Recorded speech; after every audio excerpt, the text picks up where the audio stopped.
Welcome, I'm Prudence Robertson, and this is EWTN Pro-Life Weekly. Senate reaction. The Supreme Court ruling in the Dobbs case prompts mixed feelings by lawmakers on Capitol Hill. The founder and chair of the Senate Pro-Life Caucus, Senator Steve Daines, joins us to discuss President Joe Biden's radical pro-abortion push and how he plans to continue defending the unborn. Catholic Analysis. We take a look at what the Dobbs decision means to the church and how we as Catholics can respond to people who are hostile towards the protection of life. Father Patrick Mary of the Franciscan Missionaries of the Eternal Word and Brian Birch, president of Catholic Vote, share their thoughts on the overturn of Roe v. Wade. Change Minds. The pro-life group Live Action releases its 4-part series aimed at changing minds when it comes to abortion. Live Action correspondent Christina Bennett discusses the campaign and how it emphasizes the important fact that abortion is not health care.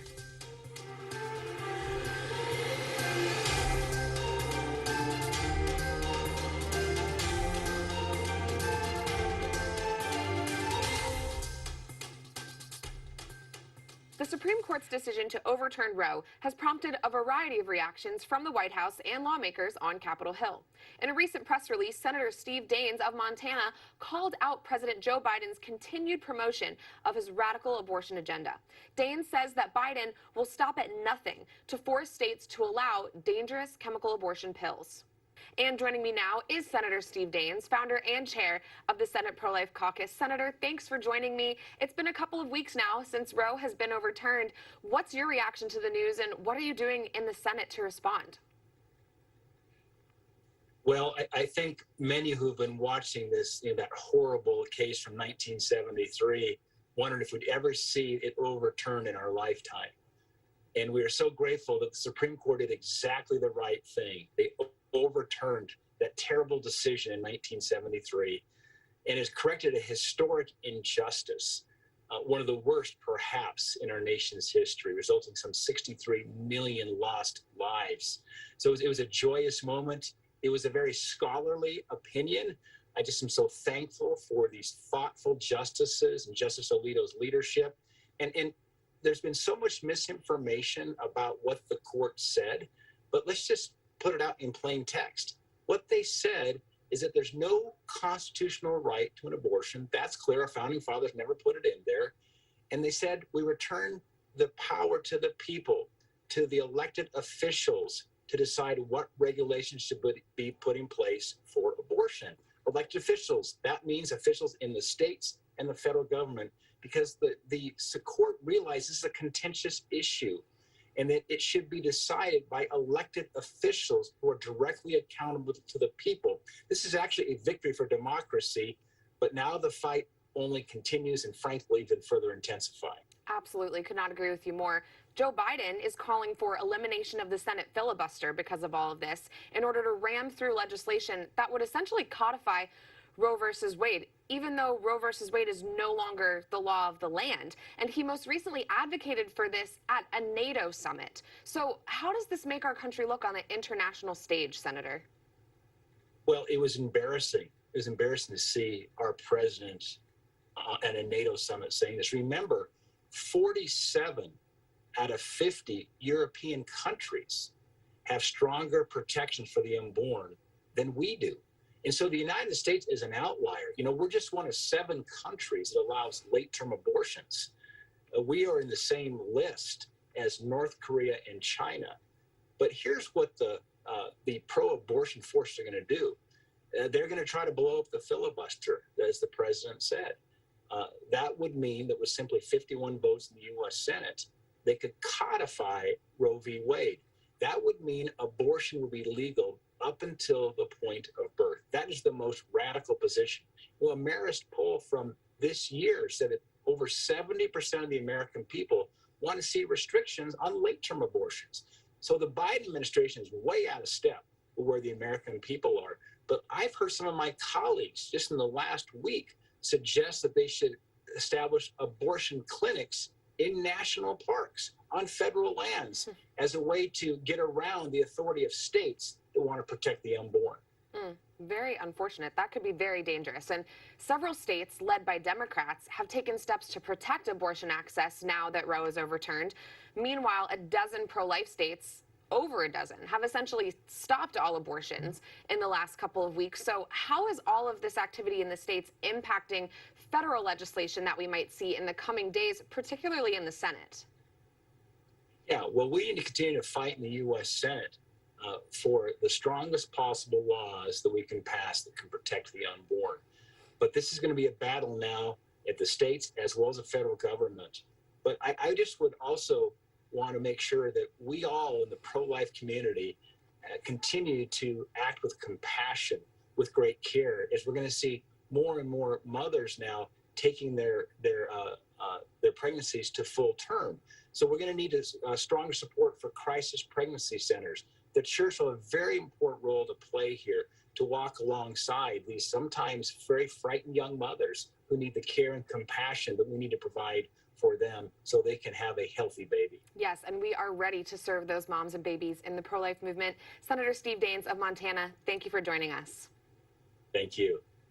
Pro-life groups are also urging the House of Representatives to take action. Here's what's going on that side of the Hill. Over a dozen pro-life leaders led by Heritage Action have asked House Minority Leader Kevin McCarthy and Minority Whip Steve Scalise to hold a vote on the Heartbeat Protection Act. Such a vote has not yet been scheduled. In addition, 7 pro-life members, led by Congresswoman Marjorie Taylor Greene, have introduced a bill that would call out the violent actions of pro-abortion groups Jane's Revenge and Ruth Sent Us as domestic terrorism. Joining me now for more details on House activity is Congressman Andy Biggs of Arizona. Congressman Biggs, thanks for joining me. You are one of these 7 members who signed onto this bill that condemns the violent actions being carried out by Jane's Revenge and Ruth Sent Us. Now, so far, these violent groups have attacked over 100 churches and almost 40 pregnancy centers. Can you tell us more about this bill? Yeah, the idea is that, you should be very careful when you label groups and individuals as domestic terrorists. But what you're seeing here is the attack on literally hundreds, over 100 churches and over 40 crisis pregnancy centers. What you're seeing is basically an organized attack by groups that have identified themselves. And that means that they're a cell or a terrorist organization. And if that's the case, this is a real domestic terrorism group, and they should be labeled such so that all of the resources of the federal government and the police apparatus of the federal government and the local and state jurisdictions should come together and be able to investigate and make arrests where necessary. Very important legislation. We'll be tracking it. Many pro-life groups are calling for a vote on the Heartbeat Protection Act, Congressman.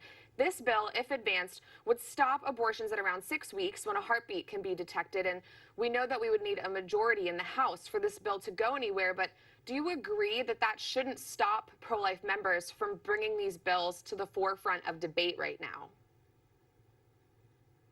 Yeah, I've been an advocate for the heartbeat bill for a long time. And I think that we should bring it to the floor. Sometimes you bring things to the floor regardless of whether they are going to be defeated, because you have to have the debate on that very critical issue. Right now, you're going to have states, after the Dobbs decision, you're going to have states that still will allow abortion right up till the baby's born, or in the birth canal even, which is about as crazy as it comes. It's illiberal when compared to even some of the more liberal European states. I think that when people understand that a heartbeat is detectable at 6 weeks, that most Americans, I don't mean just a simple majority, I mean a super majority of Americans would say, well, look, you cannot abort a baby once a heartbeat's detected. I think we need to do it strategically and morally. Right. And we know that overturning Roe simply returns the power to the states to determine their own abortion laws. We also know that in just these first couple of weeks since Roe fell, almost half of the states have now enacted or are working on legislation to basically ban abortion. Given that fact, do you think it's possible for us to see movement on federal legislation to ban abortion anytime soon? I'm not very optimistic about that, and I'll tell you why. This is the left's hill to die on. They have been advocates to kill babies for literally 50 years or more. This is their hill to die on. So what they're going to do is they're going to do everything they can to prevent us from bringing the heartbeat bill forward. and they're going to keep fighting us tooth and nail. But I can tell you this, if we get the majority back, we need to do that immediately. And that should be one of the first bills we do, and send it over to the Senate. Yes, well, despite Democrat control right now, we're thankful for members like you who are fighting for that. And I also briefly wanted to get your thoughts on the recent deaths of over 50 migrants at the southern border who were being smuggled into America in a truck.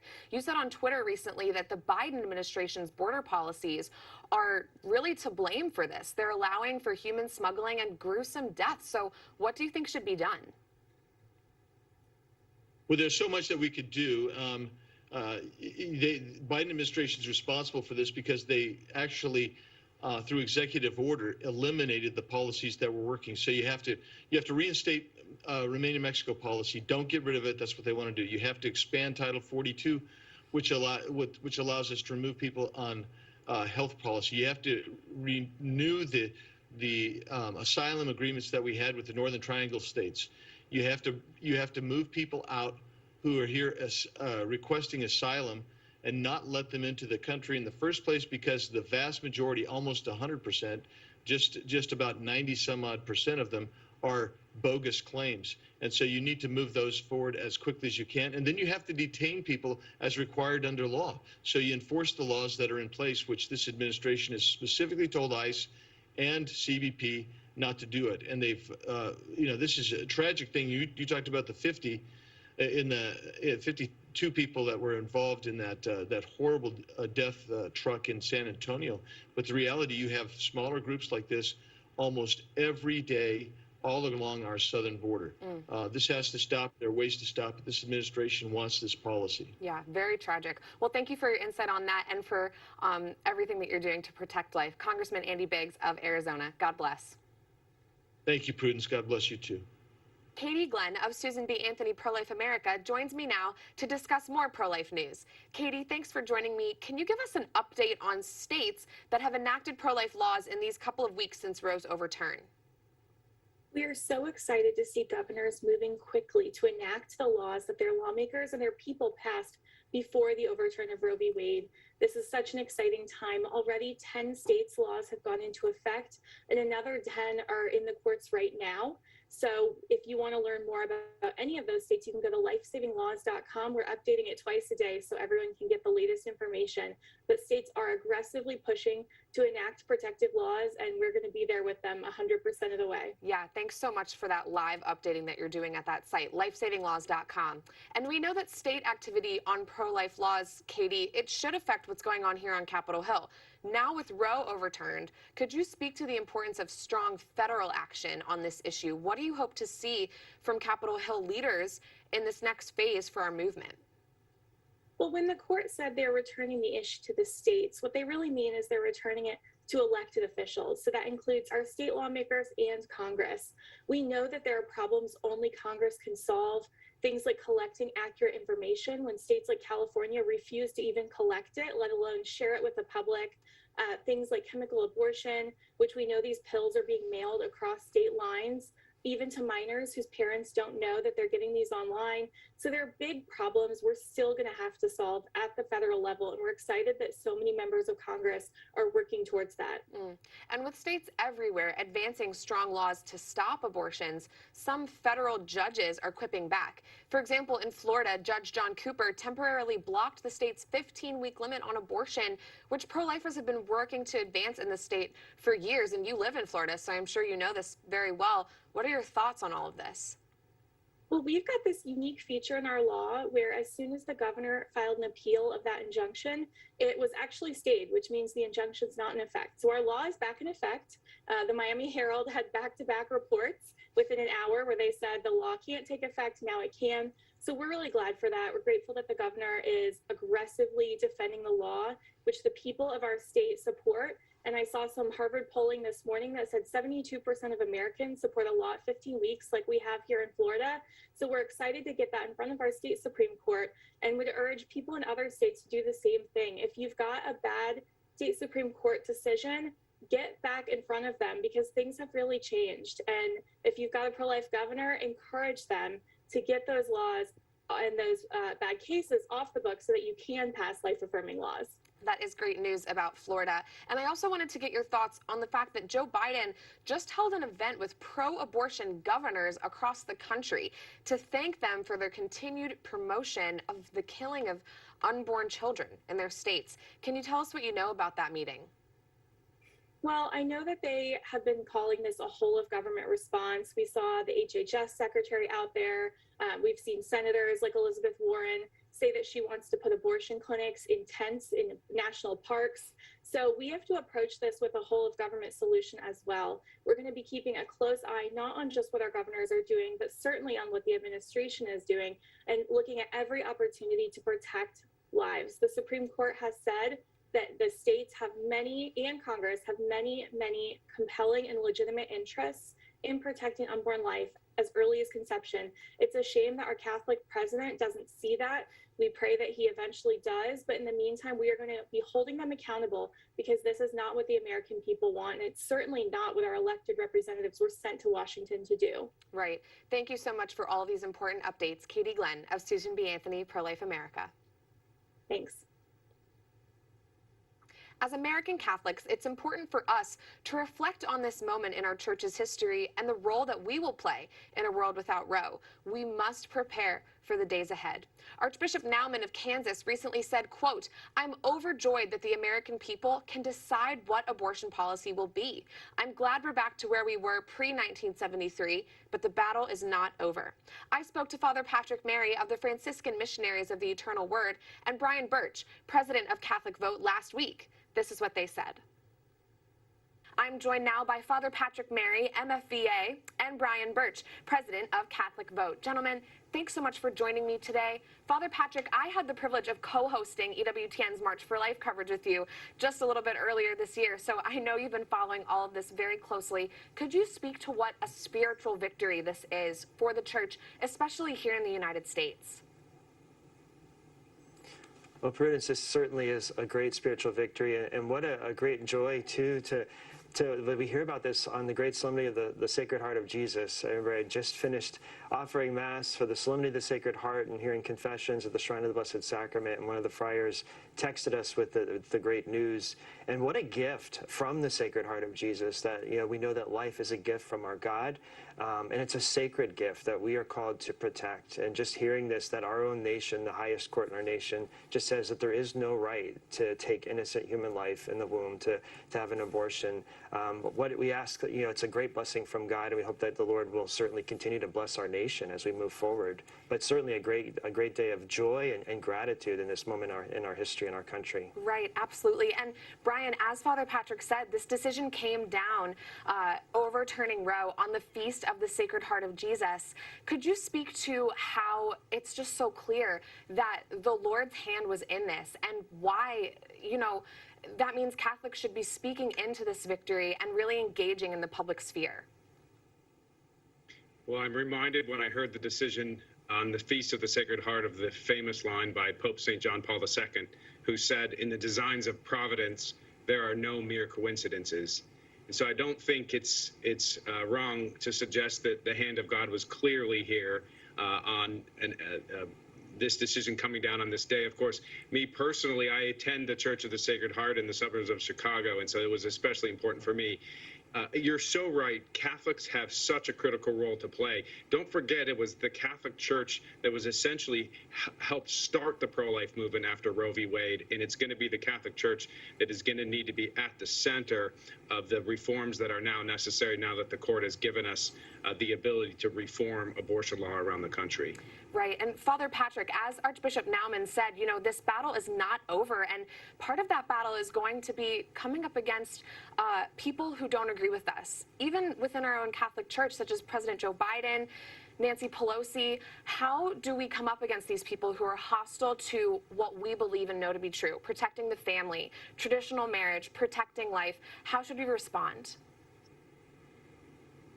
Well, first of all, it's good for us to know our faith, to study it well, and to look at the arguments that we come across with a peace, with a joy, that we don't allow anger or hatred to take over. It's good to hear another person's position and to ask them why they believe the way they do, and then that we can be able just to give them clear responses that, again, all life is a gift. And even like the whole notion of freedom, which often is like, you're taking away the freedom, the rights of women, to look at what true freedom is. It's a gift from God. And it doesn't mean that we can do whatever we want, especially when it comes to harming or taking away innocent human life. So I think for us as Catholics, striving to be faithful to the Church, to continue to study and learn, what Pope Benedict XVI would say, learning our faith, it's a lifelong process, that we know how to clearly articulate the faith with charity, to preach the truth in charity. And that's a lifelong process. And just being willing to engage. Now, obviously, because of what's going on now in our country, this is going to be a regular discussion topic among a lot of Catholics.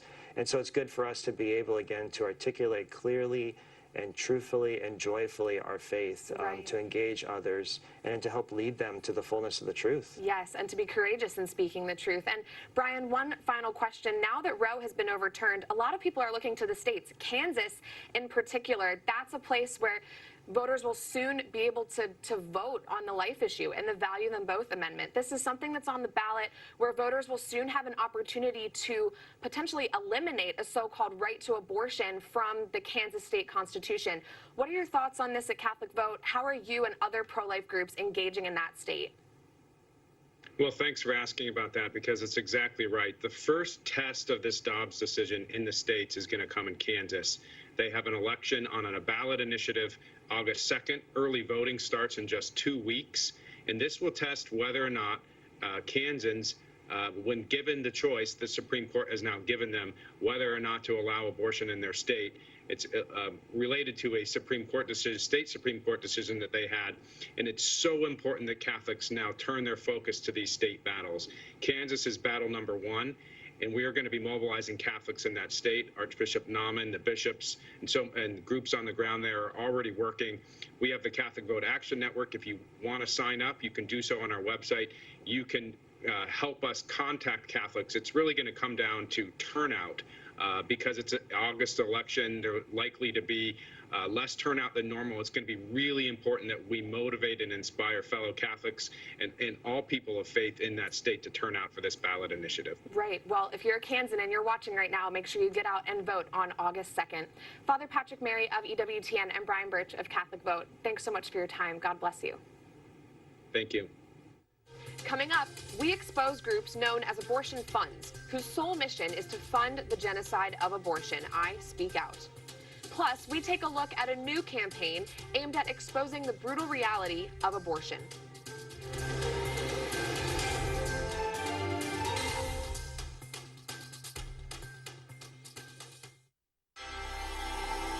Take your faith one step beyond and enter Father Spitzer's universe at the intersection of faith and reason. It's a journey into infinite truth. Father Spitzer's Universe on the Global Catholic Network, EWTN.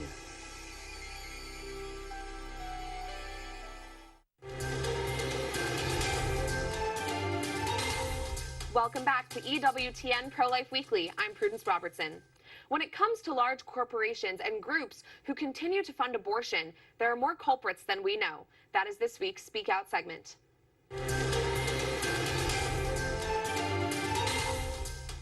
We know that dozens of large corporations like Amazon, Google, Starbucks, and Disney have all pledged to fund abortion by paying for their employees to kill their babies. But did you know that there are other organizations whose core mission is to pay for and promote abortion? There are over 90 groups in the U.S. that refer to themselves as abortion funds. They have a collective goal to remove financial and logistical barriers to abortion access, and they are all part of an umbrella group known as the National Network of Abortion Funds. These groups target poor women, and now they are zeroing in on poor women in pro-life states. It's appalling that these abortion funds would seek out those who are already extremely susceptible to depression, anxiety, and other psychological and medical problems, and then compound their crises by offering them a way to kill their child. This is backwards and evil. Abortion funds can receive money via grants, as well as donations from other large corporations, so be careful about where you are spending or donating your money. You don't want it anywhere close to these abortion funds.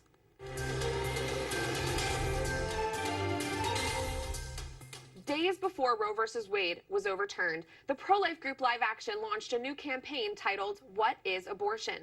The 4-part series is aimed at changing the minds of pro-abortion people by presenting them with the facts about what abortion is. The campaign features board-certified obstetrician-gynecologists and former abortionists explaining each type of abortion procedure in detail. Live Action's founder and president, Lila Rose, says the content is a vital step towards creating a culture that is safer for families. And joining me now is Live Action correspondent, Christina Bennett.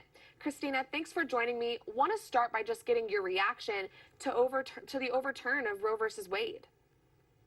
Well, thank you for having me. I was sobbing when I heard the news that the Supreme Court decided to overturn Roe versus Wade. I've been praying and fighting for 17 years for this moment, and to see it actually happen, and then the next day to go to the store and to be able to pick up a newspaper with the words Roe versus Wade is overturned, it was just phenomenal. It truly has been like watching a dream come true. Yes, I think many of us feel the same way. Tell us about the What is Abortion campaign that Live Action has launched. What's unique about it?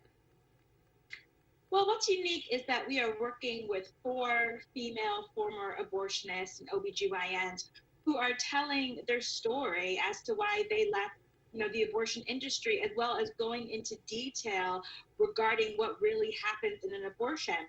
I'm sure many of the audience today has seen the reaction to the overturning of Roe versus Wade on social media, and so many people are upset because they really don't know what abortion is. They think it's just liberation. They think it's a woman's right. They think it's some sort of freedom. But when they watch these videos and they see what abortion truly is, that it's violence against a preborn child, that a preborn child is being dismembered, and that their tiny body parts are treated like medical waste and they're sent to an incinerator. Now, the video doesn't go into all of those details, but that is the reality of abortion. And it shows enough through these medically accurate animations to give people a true reality of what happens during an abortion, and that changes their hearts and minds. Yeah, totally agree. What is your message to those who are hostile towards the protection of life, even with all of that factual information in front of them? Well, my message would be for them to just really consider what they are defending and consider what they think they are protecting. Because when they really look at what it is, it's a gruesome act. It's an act that hurts women. It hurts, of course, the children who are dying in these procedures. 2,363 unborn children every day are dying from abortion. But it also hurts our entire world, because every time a life is lost, it changes the family, it changes the community, it changes the state and a nation. And so I would ask them to look at the science, look at our videos. Live Action has a video called Baby Olivia. It shows the fetal development of a baby growing in the womb. Look at our content and really think about what position they want to have. And Christina, could you share with us a little bit about your personal story? I know that your mother had a life-changing experience in an abortion clinic when she was pregnant with you. Tell us about it. Yes, my mother walked out of her abortion appointment just really because of a miraculous intervention. There was a janitor, an African-American janitor in the hospital hallway, and she saw her crying and she asked her, "Do you want to have this baby?" And my mom said yes. And she said, "God will give you the strength." And that word really empowered my mom. She told the abortionist that she wanted to leave. He was angry. He didn't want to lose business for the day. And so he actually yelled at her and said, "Don't leave this room." Told her she'd already paid for it and that she was just nervous. But she was very firm. She stood her ground. She ran out. And then 20-something years later, that story, it came to me and I discovered it. And I ended up becoming pro-life and deciding to fight for the ending of abortion to save lives. So beautiful. Praise God for your mother's courage and for your life, Christina. Thank you so much for joining us from Live Action. You're welcome. Thanks for having me. God bless.